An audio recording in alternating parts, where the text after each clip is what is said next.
And it comes off the pad of Saif. This is six.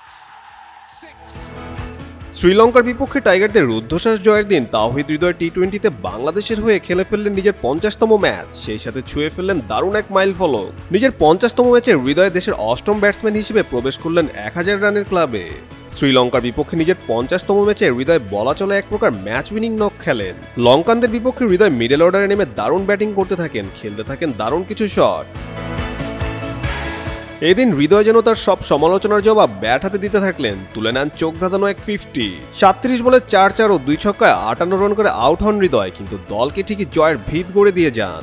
Match শেষে অবশ্যই ডানহাতি জিতলেনও ম্যাচের মোড় ঘুরিয়ে দেবার খেতাব। এদিকে সমালোচনাকারীরাও হৃদয়ের কাছে চাইছে ক্ষমা, কেননা লঙ্কানদের বিপক্ষে ম্যাচের আগে সোশ্যাল মিডিয়ায় কম ট্রল হয়নি বাংলাদেশের এই ব্যাটারকে নিয়ে। তবে শনিবার হৃদয়ের এমন চোখ ধাঁধানো পারফরমেন্সের পর হৃদয় এখন ভাসছে প্রশংসার সাগরে।